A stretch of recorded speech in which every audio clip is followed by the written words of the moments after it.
Graça e paz, meus irmãos. É com muita alegria que eu estou aqui hoje mais uma vez para fazer junto com os irmãos a nossa leitura orante dos Salmos. E eu quero convidar você nesse momento, antes da gente dar início, como sempre, para separar um momento de silêncio, um lugar mais isolado, né? A gente já sempre fala da dificuldade disso para os nossos dias atuais, mas que o Senhor pode nos capacitar a isso. Então vamos procurar um momento de introspecção para que a gente possa receber da parte de Deus a instrução que Ele quer nos comunicar por meio da sua palavra. Então hoje nós vamos fazer a leitura orante do Salmo 113, né? É um salmo curto, né? Somente de 9 versos, né? Só confirmar, é isso mesmo. São 9 versos e nós vamos fazer duas leituras com a pausa e com a reflexão, tá? Vamos lá? Vamos fazer a leitura? Amém. Salmo 113. Aleluia. Louvai, servos do Senhor. Louvai o nome do Senhor. Bendito seja o nome do Senhor agora e para sempre. Do nascimento do sol até o ocaso, louvado seja o nome do Senhor. Excelso é o Senhor, acima de todas as nações, e a sua glória acima dos céus. Quem há semelhante ao Senhor, nosso Deus, cujo trono está nas alturas, que se inclina para ver o que se passa no céu e sobre a terra. Ele ergue do pó o desvalido e do monturo o necessitado, para o assentar ao lado dos príncipes, sim, com os príncipes do seu povo. Faz que a mulher estéril viva em família e seja alegre mãe de filhos.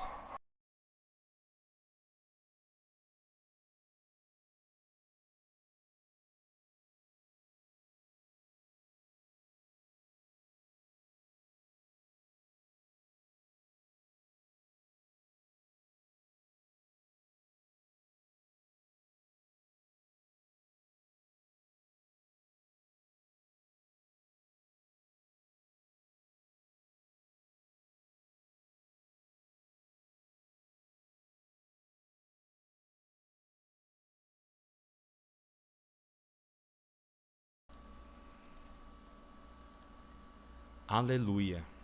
Louvai, servos do Senhor. Louvai o nome do Senhor. Bendito seja o nome do Senhor, agora e para sempre.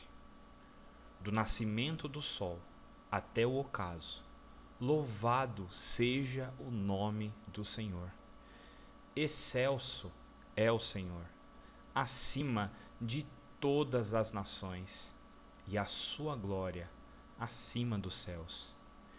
Quem há semelhante ao Senhor, nosso Deus, cujo trono está nas alturas, que se inclina para ver o que se passa no céu e sobre a terra?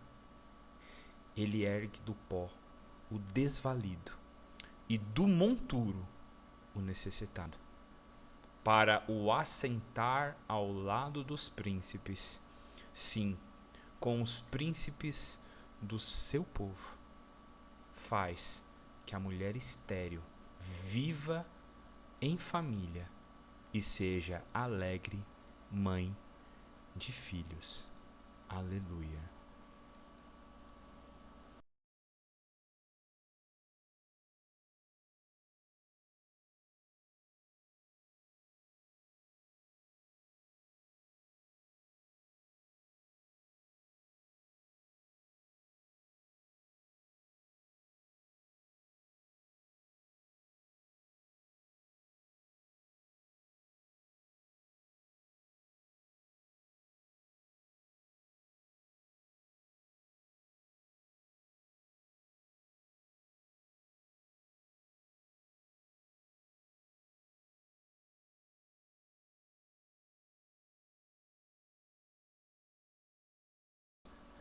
Amém. O Salmo 113, ele abre uma coleção conhecida como o Halel egípcio, que vai do Salmo 113 até o Salmo 118. E ele é recitado, né, especialmente em festas, como na festa de Páscoa, Pentecoste, Tabernáculo, celebrando a libertação do Egito e a fidelidade do Senhor.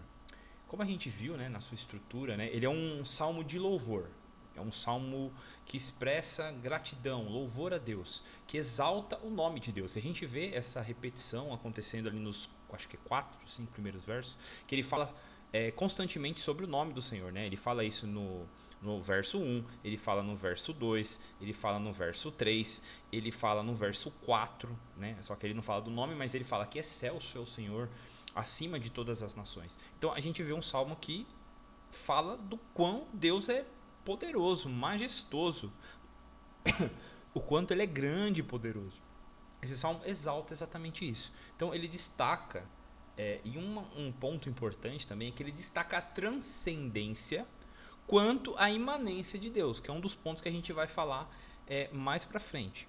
Porque lá a gente vê, né, que ele é exaltado sobre todas as nações, está acima dos céus, mas ainda assim ele se inclina para levantar o pobre e o necessitado, como a gente vê ali no finzinho do Salmo. Então, a gente vai tratar exatamente sobre essas questões. O Salmo ele tem uma estrutura simples, até mesmo porque ele é pequeno. Então, a gente vê do verso 1 até o 3 um convite universal ao louvor. Como eu já disse, um salmo de cântico, um salmo de louvor, de exaltação a Deus. E do verso 1 até o 3 ele fala sobre isso. Então, o salmo inicia com um chamado aos servos do Senhor para louvarem o seu nome. Depois a gente vê a segunda estrutura, que fala sobre a transcendência e a imanência de Deus, que vai do verso 4 até o verso 6.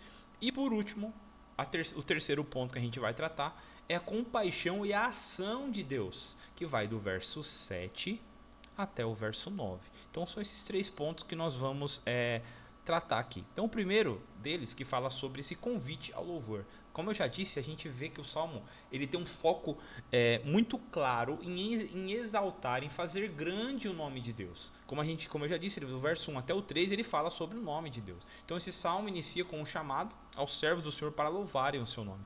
O nome de Deus deve ser louvado em todo o tempo, desde agora e para sempre. E em todo lugar. Por isso ele faz aquele, né, desde o nascente até o poente do sol. O culto é uma resposta que o povo de Deus dá à sua grandeza. E não é um ato localizado ou restrito, mas contínuo e universal. Então, esses 3 primeiros versos têm que nos chamar a olhar para a grandeza do nosso Deus. Eu vou ler aqui um pouquinho deles, né? Aleluia, louvai servos do Senhor, louvai o nome do Senhor. Bendito seja o nome do Senhor agora e para sempre. Do nascimento do sol até o ocaso, louvado seja o nome do Senhor. Então esse convite, meus irmãos, precisa ser para nós algo de alegria. Porque nós somos convidados por meio da graça de Jesus, por meio da ação de Deus sobre nós, a esse convite a adorá-lo, a colocá-lo como o item, o alvo principal da nossa adoração, o alvo principal da nossa vida. O nosso propósito de existência é fazer o nome de Deus ser glorificado, fazer o nome de Deus ser conhecido e reconhecido em nossas ações, em nossas obras, em nossas palavras. Então, esse convite maravilhoso que o Salmo começa fazendo. E o verso 3 precisa ser importante para nós, porque ele fala do nascente até o poente do sol. O que isso significa? Que para nós, Cristo precisa ser o objeto, o alvo da nossa adoração constantemente. A Bíblia diz: em tudo aquilo que é puro, tudo aquilo que é santo, nisto pensais. Irmãos, não existe nada melhor para ocupar a nossa mente do que com as coisas de Deus durante o nosso dia. Porque nós somos convidados constantemente a desviarmos a nossa atenção das coisas de Deus. Constantemente somos chamados a, de um certo modo, prestar culto às coisas. E esquecemos que o único alvo de adoração da nossa vida é Deus. Nós nos deixamos levar pelas distrações e trocamos o alvo da nossa vida, que é Cristo, por qualquer outra coisa. Então o Salmo começa fazendo esse convite que precisa ser real para nós hoje, que conhecemos a Cristo, que conhecemos a Cristo, que fomos remidos pelo sangue do Cordeiro. Esse convite precisa ser para nós motivo de alegria.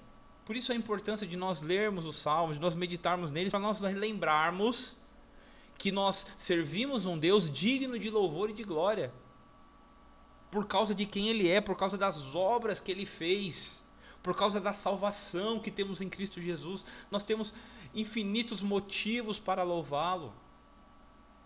Só que muitas das vezes nós nos prendemos em nossas dores, nós nos prendemos em nosso sofrimento, em nossos desejos que não alcançamos, em nossos alvos, metas que nós criamos, que muitas das vezes nem é a vontade de Deus para nós, mas nós estabelecemos e vivemos angustiados e ansiosos, porque não estamos alcançando a meta, porque não estamos batendo os nossos objetivos, não estamos quebrando os nossos recordes, mas Deus não nos chamou para isso. Deus nos chamou para termos prazer nele. Então esse salmo começa já mostrando para nós que o objetivo da nossa vida é para a glória de Deus e ter prazer nisso.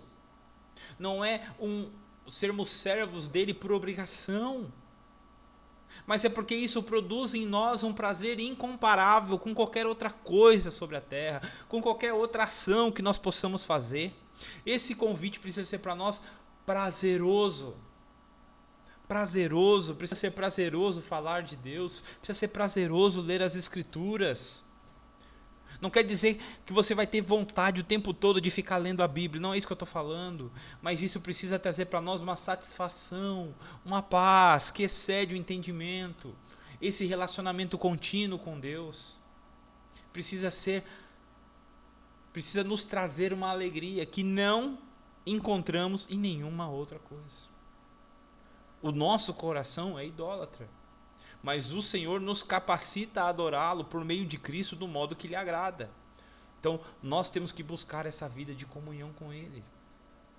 E como diz mais uma vez, eu vou dizer do verso 3, do nascimento do sol até o seu ocaso, louvado seja o nome do Senhor.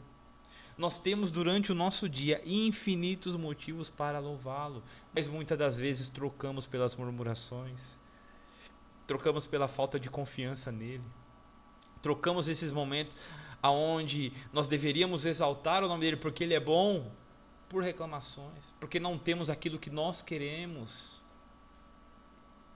Mas se nós realmente confiamos na provisão de Deus, precisamos descansar que Ele nos livrará dos nossos tormentos, que Ele nos livrará, ainda que somente com a sua presença, ainda que o espinho não seja retirado, Ele se faz presente e para isso já deve ser motivo para nós de alegria.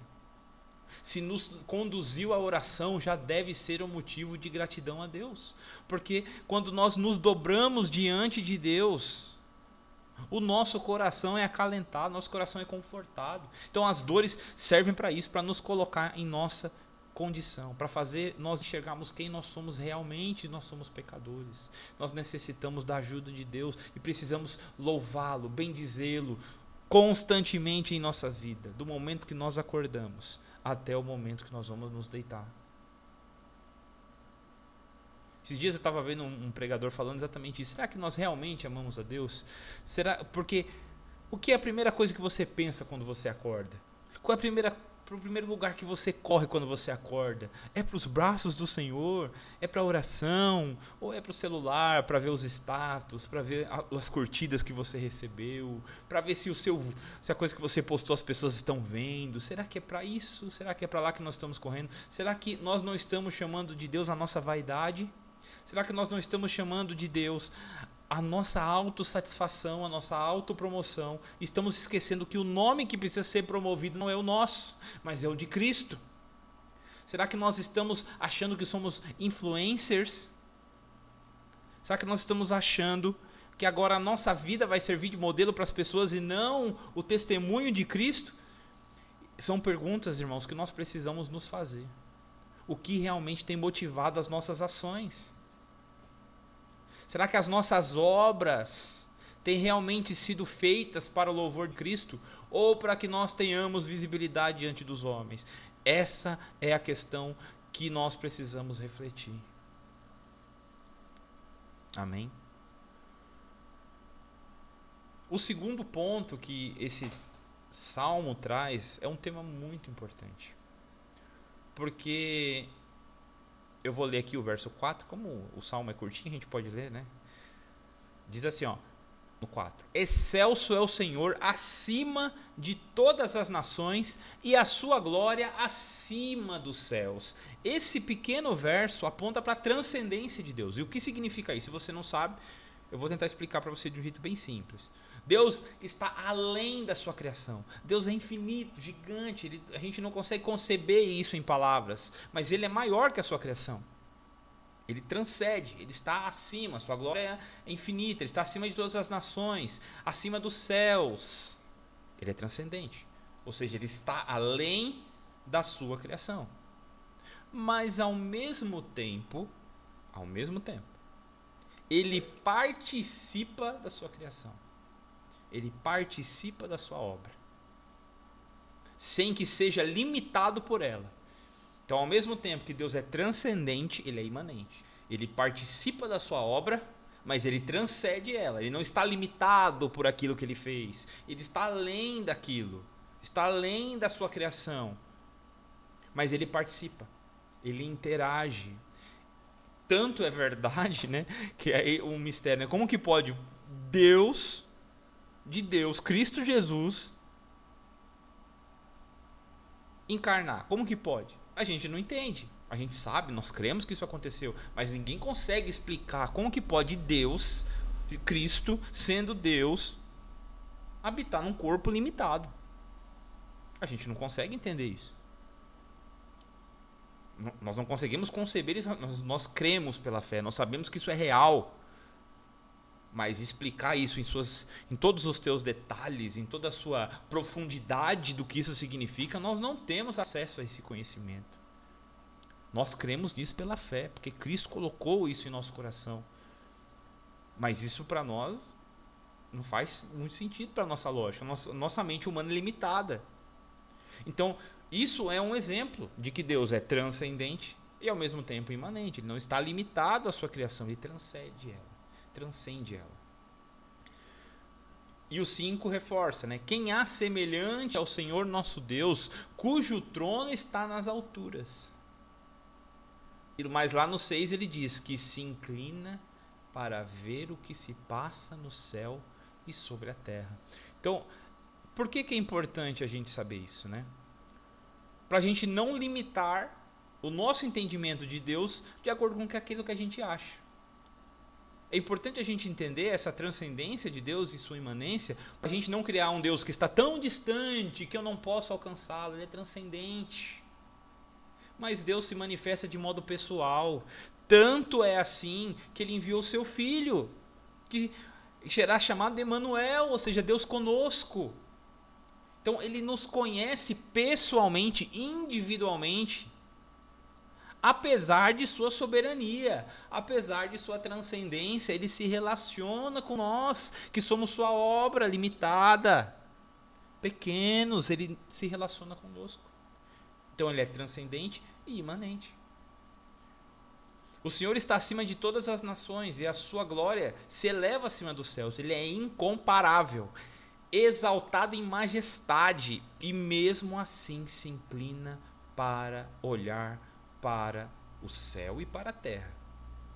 Deus é soberano e transcendente, mas também é pessoal e relacional. Ele não está distante da sua criação. Ele é tão transcendente que está longe. Não, Ele é transcendente sim, mas Ele está perto de nós. Ele está ao nosso lado, Ele está em todos os lugares. Ele se faz presente em toda a dimensão da sua criação. Ele sabe de todas as coisas, Ele vê todas as coisas. Ele não está distante. E isso aponta para a sua soberania absoluta e para a condescendência graciosa em se revelar ao homem, ou seja, Ele que foi até nós. Ele foi até nós, Ele nos resgatou, Ele escolheu se manifestar ao homem, Ele escolheu salvar o homem, Ele escolheu criar o homem. Nós só fomos criados porque Deus quis, porque na sua vontade Ele quis fazer. Nós só fomos salvos porque Deus quis. porque enviou seu Filho para a nossa salvação. Nós só conhecemos dele porque ele quis se revelar, não somente pela obra da sua criação, pela sua sabedoria, que nós vemos em tudo aquilo que é criado, na ordem das estrelas, dos átomos, na ordem da natureza, na beleza das coisas, no equilíbrio que existe de tudo aquilo que é criado, mas principalmente, de modo perfeito, por meio de seu Filho Jesus. Então, Deus se relaciona conosco, Ele não está distante, o Raul é só uma areia lá. Realmente, nós somos um grãozinho, mas ainda assim, Ele escuta as nossas orações, ainda assim, Ele se importa conosco, se importa com o seu povo, Ele não está indiferente, eu sou tão grande, para que eu vou dar atenção para esse povo? Não, Ele é sim poderoso, Ele é sim grandioso, mas ainda assim, Ele escuta. Ele vê os nossos problemas, Ele vê as nossas dificuldades, e o maior de todas as dificuldades, o maior de todos os problemas, Ele já nos deu a solução, que foi seu Filho. Ele via que existia em nós uma esterilidade que não poderia ser curada pela nossa sabedoria, pelo nosso conhecimento. Ele enviou seu Filho para a nossa cura verdadeira, cura perfeita, para a provisão verdadeira que o homem precisa, que é a provisão da salvação, que pelas suas obras não poderiam ser alcançadas. Então Deus já resolveu o maior dilema do homem, que é a salvação, a morte. Porque aqueles que creem em Cristo Jesus, ainda que morram, viverão, pois têm a vida eterna dada pelo próprio Deus. Então Deus se relaciona conosco porque Ele deseja, Ele é um Deus relacional. Ele nos criou para o relacionamento, para a comunhão, Ele fez assim. Porque o próprio Deus se relaciona no equilíbrio perfeito da Trindade, Ele se relaciona consigo mesmo. Ele é um Deus relacional. E se relaciona também com a sua obra. E nós vemos isso, muito claro. Lá no começo das Escrituras, no livro de Gênesis, Ele se relacionando com Adão. Ele ia lá, falava com Adão, conversava com ele, Adão estava ali, todo animado, nomes para os bichinhos. Ele ia lá, falava com Adão. Ele não criou Adão e deixou lá. Não, ele foi até Adão. Ele foi até Adão. Ele ia falar com Adão, como a gente vê quando ele peca, ele estava lá, continuava no jardim, Deus foi lá para falar com ele. Isso até hoje, é Ele que vai até nós. Deus deixou bem claro que no relacionamento com Ele, quem sustenta todas as coisas é Ele mesmo. Não foi Adão. Quando Adão pecou, ele se correu, se escondeu, ficou com vergonha, foi lá fazer roupa de folha para se esconder. Ele não buscou Deus, ele pecou, ele se escondeu. Deus foi até ele e fez vestes, de animais lá com pelo com couro de animal, fez lá a veste para ele. Ele propiciou vestes. Não foi Adão, agora eu vou me cobrir com veste de animais. Não, ele foi lá, fez folha, com folhinha. Deus foi lá e cobriu ele. Do mesmo jeito como o sangue de Cristo nos cobre hoje. Foi quem que propiciou isso? Quem que organizou todas as coisas? Não foi a gente, não. Foi a gente, não. Foi o próprio Deus. Então, por isso é importante a gente entender isso. Para a gente não criar nenhum Deus distante, presta atenção nisso. Nem um Deus que só é homem. Um Deus que está limitado à sua criação. Que a sua criação o limita. Um Deus frágil, pequenininho. Que não pode intervir porque... se Deus intervir nisso aqui... Ele está indo contra a liberdade do homem. Sabe? Um Deus humanista. Não um Deus soberano, um Deus humanista. Um Deus que coloca o homem no centro. Então, por isso que é importante a gente entender a transcendência dele. E, no mesmo modo, entender a sua imanência. Por quê? Para a gente não criar um Deus nem que é distante, nem um Deus ursinho carinhoso, que se limita à sua criação. um Deus que está aprendendo ainda. Então nós temos que entender isso, meus irmãos, é muito importante a gente entender isso. E esse salmo mostra exatamente isso, que ele é soberano e transcendente, mas também é pessoal e relacional, ele não está distante. Volto a dizer, Deus não está distante da sua criação, de jeito nenhum. Ele se relaciona com ela, mas não está limitado de modo algum a nada daquilo que foi criado. Nada daquilo. Mas ele se importa com tudo aquilo que ele fez. Ele se importa com cada um de nós. Amém? Isso é um ponto importantíssimo para nós. E esse salmo deixa isso bem claro. O último ponto, que é a parte que vai do verso 7 até o verso 9, diz assim: ele ergue do pó o desvalido e do monturo o necessitado, para o assentar ao lado dos príncipes, sim, com os príncipes do seu povo. Faz que a mulher estéril viva em família e seja alegre mãe de filhos. Então, essa parte final, ela complementa o que a gente já falou da parte anterior. Por quê? Ele fala sobre exatamente, ele ergue do pó o desvalido. Se Deus não se importasse com a sua criação, por que ele ia ajudar o necessitado? Não faz sentido. Não faz sentido. Se o Senhor se importa, por isso que ele ajuda. Se ele não se importasse, para que ele faria? Só para que o seu ego fosse inflado? Então, por isso que nós precisamos entender o caráter de Deus. As suas obras não mudam o seu caráter. Pelo contrário, elas refletem o caráter santo e perfeito do próprio Deus, que ele ergue do pó o desvalido. Esse verso deixa bem claro que é Deus quem nos concede, pela sua bondade, os pequenos prazeres da vida. Toda a justiça que acontece no mundo é Deus que provê. É Deus que nos ajuda e nos capacita. É Ele quem ergue do pó o desvalido e do monturo necessitado. E o que ele faz? Olha só lá no 8. Para o assentar ao lado dos príncipes, sim, com os príncipes do seu povo. Então Deus levanta o pobre do pó e o necessitado do monturo. Ele exalta os humildes e concede alegria à mulher estéril, dando uma família.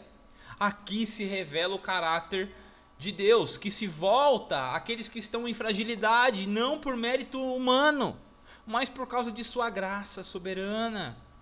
E essa ação de Deus antecipa o Evangelho, que em Cristo Jesus levanta os mortos espirituais, que faz dos fracos herdeiros do reino.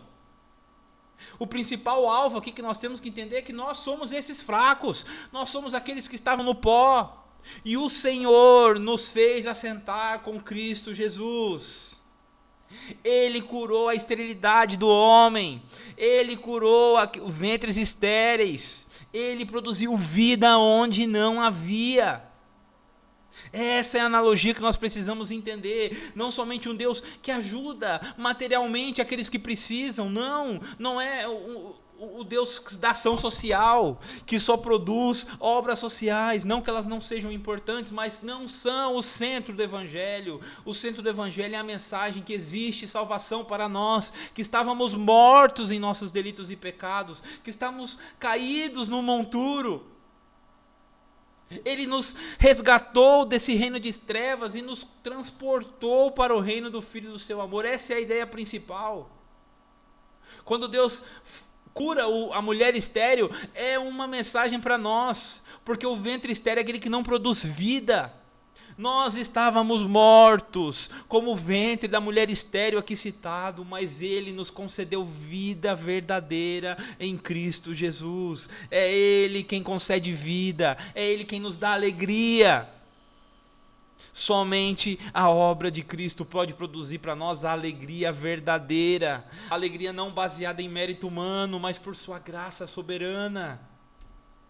Então, essa parte final do Salmo 113 precisa nos trazer essa ideia. Não somente do apoio que Deus faz, sim, com certeza é Deus quem concede, irmãos, é Deus quem coloca no nosso coração a intenção de ajudar o outro, com certeza, não provém do homem.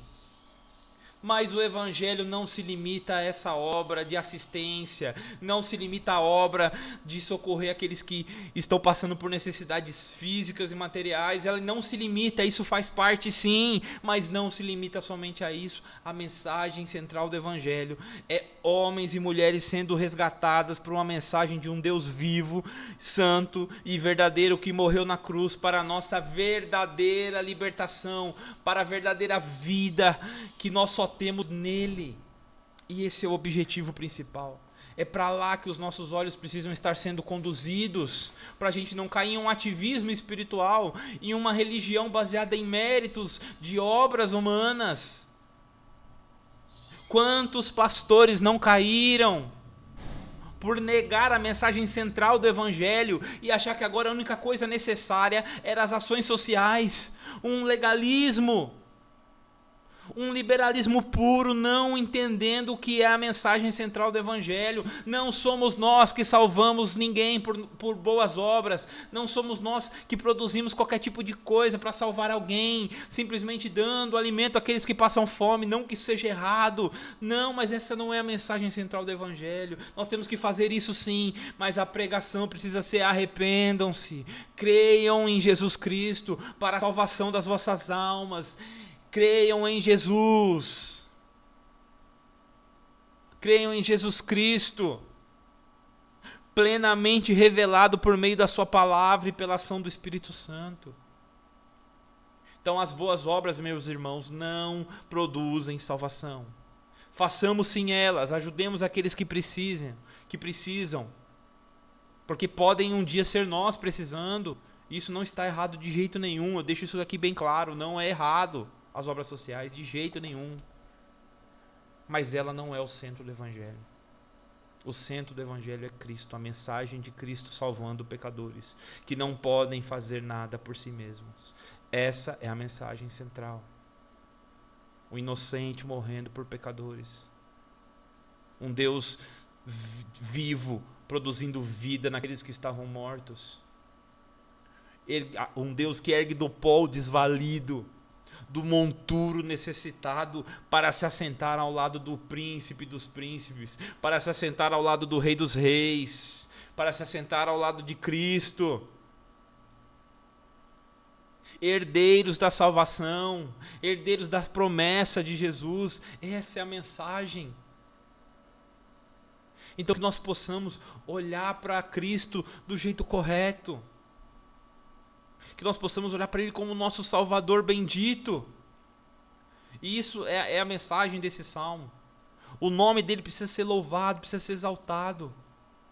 Ele está longe, quer dizer, está longe não, ele é grande, mas ele não está longe, ele está perto.